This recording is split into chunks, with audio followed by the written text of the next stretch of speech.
करेंगे टैकोमीटर के बारे में। इसका नाम है डिजिटल टैकोमीटर। वैसे एक जो आता था पहले, एक टैकोमीटर आता था, उसका नाम ओनली मैकेनिकल टैकोमीटर था। वो किस पे काम करता था? वो आपका क्या था कि हम जब कोई जो सांप घूमती थी, उस सांप के जो कोने पर यह बिंद होता है, यहाँ लगा के, और उसकी जो आरपीएम होता है, रोटर पर मिनट, वो आपको आसानी से बता देता था। पर जो आज के दौर में थोड़ा डिजिटल टाइप का हो गया है, उसमें एक डिजिटल मीटर दे दिया है, लेजर लाइट दे दी है। अब क्या है कि लेजर के द्वारा हमारी जो आरपीएम को नापता है, क्या करता है? आरपीएम को बताता है, रोटर पर मिनट। क्लियर है? अब ये पर मिनट एक मिनट में कितनी बार हमारा मोटर घूमता है। अब ये किसी भी मोटर के बारे में हम बता सकते। अब देखिए, हमने यहाँ पर एक बॉक्स लिया, इस बॉक्स के अंदर टैकोमीटर रखे आए, और इस टैकोमीटर मैंने आपको बताया था सिलिका जेल क्या होता है। इसके अंदर देखो, ये सिलिका जेल है। क्या है? Silica gel. ये सिलिका जेल क्या काम करता है? ये नमी का काम करता है, नमी सोखने का काम करता है। ठीक है? जो मैंने आपको बताया ट्रांसफार्मर के अंदर जो चर्चा की थी, मैंने बात की थी टॉपिक पर, उसमें क्या था कि जो ट्रांसफार्मर आपका था, उसमें आपका सिलिका जेल जो होता था वो नीले कलर का था। कब? नमी ना सोखने के बाद, मतलब नमी नहीं सोखी है, नया सिलिका जेल डाला है तो उसका कलर नीला था, और सोखने के बाद कैसा हो जाता था? हल्का गुलाबी। बट क्या है कि ये छोटे छोटे कट इसमें सिलिका जेल हैं, जो एक इस फिल्टर जैसे उसमें रख दिए हैं। ये क्या करता है? ये इसमें से मॉइस्चर को एब्जॉर्ब कर लेता है, अपनी तरफ खींच लेता है, जिससे आपके डिजिटल मीटर के अंदर कोई भी मॉइस्चर नहीं आता। आपकी जो प्लेट लगी होती है वो शॉर्ट सर्किट शॉर्ट नहीं होती है, इसलिए हम सिलिका जेल का प्रयोग करते हैं। क्लियर हो गया? इसके अंदर एक सिलिका जेल आता है, एक इसकी रिबिन आती है। इसका काम क्या होता है? जब हम मोटर को नापते हैं, मोटर की स्पीड को नापते हैं, तो मोटर के एक साइड देखिए, मोटर के एक यहाँ पर साइड पर छोड़ा तोड़ के यहाँ लगा देते हैं। जैसे हमने ये लिया और तोड़ के यहाँ लगा दिया, काट के। जब लगा देंगे तो हम क्या करेंगे, इससे जहाँ पर हमने इसको लगाया था, स्पीड तभी तो पता कर पाओगे आप, क्योंकि हम तो उसको टच नहीं कर रहे हैं ना। जब हम यहाँ से लेजर मारेंगे, यहाँ पर इसी पॉइंट पर इस पॉइंट बना लेंगे, जब इसको आर्मेचर पर जब हम पॉइंट बना लेंगे, तब हम यहाँ से स्पीड इसको लेजर मारेंगे, और जब लेजर लाइट, देखो लेजर लाइट है, ये लेजर लाइट है। देखिए मैं बताऊँ, देखो ये दिख रहा है लेजर लाइट, दिख रहा है ना? तो ये लेजर लाइट हम क्या करेंगे, जो आपका रोटर घूम रहा, आर्मेचर घूम रहा है, हम उस पर लगाएंगे। फिर क्या करेगा, वो घूमेगा, उसके बाद हमको क्या बताएगा? आरपीएम, कि आपकी एक मिनट में आरपीएम कितनी।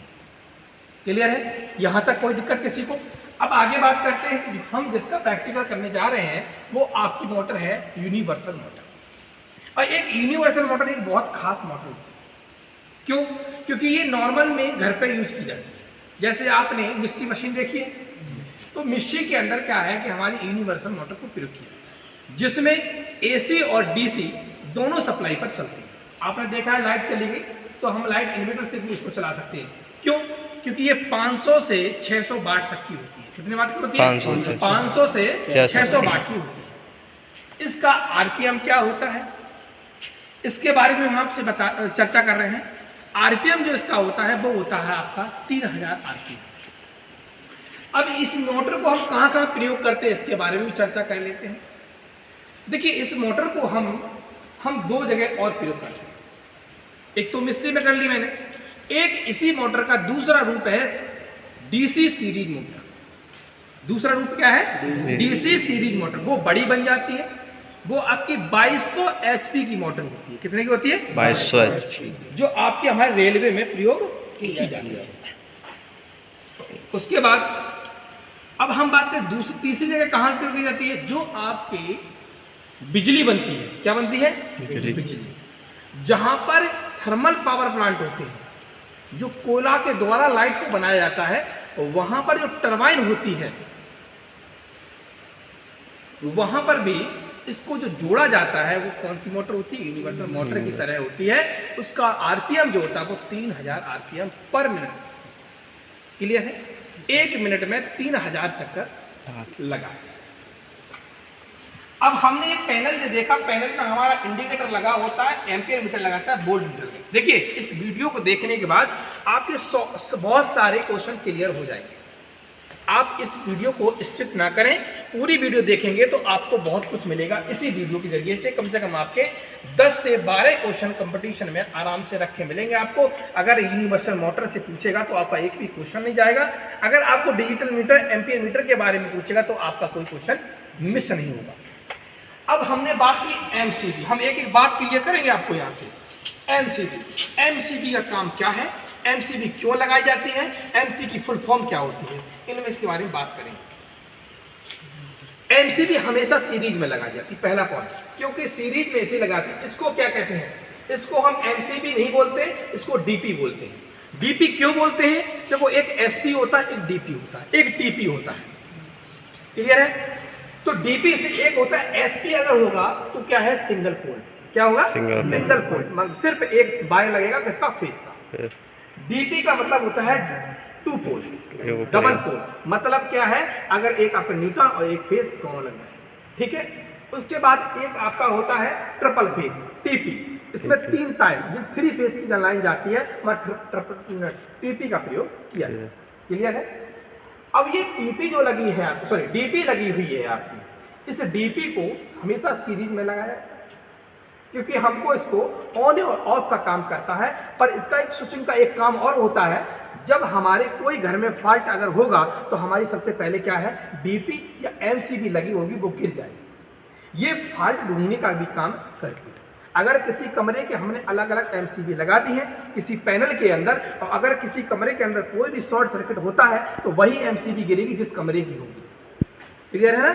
अगर ज्यादा बड़ा फॉल्ट होगा तब डीपी गिरेगी आपकी, उससे पहले क्या गिर जाएगी आपकी, एमसीबी, क्लियर है। इसका फुल फॉर्म होता है मिनिएचर सर्किट ब्रेकर, क्या होता है, मिनिएचर सर्किट ब्रेकर। मैं एक बार और दोहरा रहा हूँ कि मिनिएचर सर्किट ब्रेकर, क्लियर है, क्या नाम है, मिनिएचर सर्किट ब्रेकर।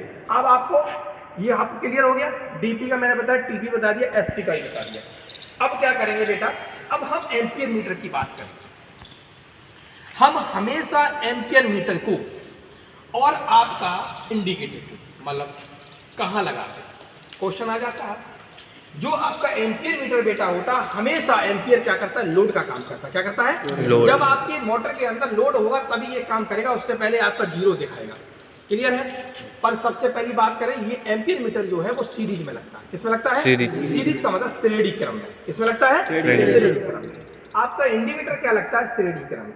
ये दोनों चीजें किसमें लगती है, श्रेणी क्रम में, क्लियर हो गया, कोई दिक्कत किसी को, क्योंकि श्रेणी क्रम में हमेशा क्या है, करंट हमारा बराबर रहता है और वोल्टेज कम ज्यादा हो जाता है, निम्न हो जाता है, क्लियर है, और समान रहता है, करंट क्या होता है, समान रहता है, इसलिए इसको श्रेणी में लगाते हैं। अब बात करते हैं हम आपको वोल्टेज की बात। वोल्ट मीटर जो होता है आपका हमेशा समांतर में लगाया जाता है, किसमें लगाया जाता है, समांतर। हमेशा हमारा वोल्ट मीटर समांतर में लगाया जाता है, क्यों, क्योंकि समांतर में हमारा क्या होगा, वोल्टेज हमेशा समान रहता है और आपका जो करंट है वो क्या होता है, निम्न रहता है। आपने घर पे कभी भी आप एक काम करना, जो वायरिंग करते हैं घर की, घरेलू जो वायरिंग करते हैं उसके अंदर हमेशा क्या होता है, समांतर में, क्या होता है, हमेशा समांतर में वायरिंग की जाती है। श्रेणी में अगर कर दोगे, सिर्फ एक पंखा चला सकते हो डायरेक्ट, अगर यहीं पर अगर श्रेणी में पूरे में कर दो तो हमारा एक बल्ब तेज जलेगा, फिर कम जलेगा, फिर कम जलेगा, क्यों, करंट बढ़ रहा है और वोल्टेज हमारा कम है, क्लियर है। अब यहाँ क्या, समांतर में हमारा हमेशा वोल्टेज बढ़ता है, वोल्टेज समान रहता है, बढ़ता नहीं, थोड़ा बहुत तो देखो, थोड़ा बहुत तो लॉसेस सब में आते हैं।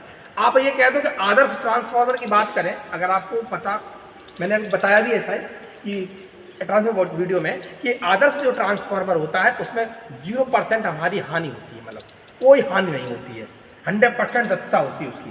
पर ये बात सही है कि 100% दक्षता होती है, पर कुछ ना कुछ 0.0 एरर जरूर होता है।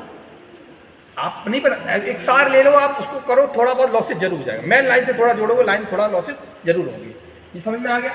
अब यहाँ इनपुट पे लगा दिया हमने, एक आउटपुट पे डीपी लगा दी, क्यों लगा दी, क्योंकि हम इसको यहाँ से ऑन करेंगे, ठीक है बेटा, पैनल से यहाँ हटाओ। और जब भी कभी भी लैब के अंदर आप आए तो सही से खड़े हों, बिल्कुल एक्टिव से, क्योंकि ये लाइट का काम है और लाइट का काम ऐसा होता है कभी किसी दोस्ती नहीं करती, समझा आपको। तो इसलिए थोड़ा एक्टिव खड़े हो, आप इलेक्ट्रीशियन के हैं, समझा आपको। तो क्या है कि अब हमने पैनल के बारे में और यूनिवर्सल मोटर को पहचाने कैसे, एक पॉइंट और बता देते हैं। यूनिवर्सल के जो होती है उसके अंदर कार्बन बुश लगे होते हैं। देखिए यहाँ से देखिए आप, ये आपके अंदर कार्बन बुश लगे। जब हम इसको चालू करेंगे, देखिए अब इसको हम चालू करेंगे तो देखिए अब यहाँ पर चिंगारी उत्पन्न होगी। देखिए स्पीड देखिए आप,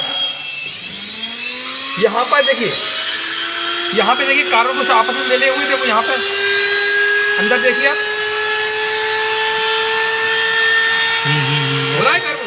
तो ये क्या है कि ये आपको देखिए एसी और डीसी को ना, सबसे पहली बात है हम जब एसी और डीसी को पहचानेंगे,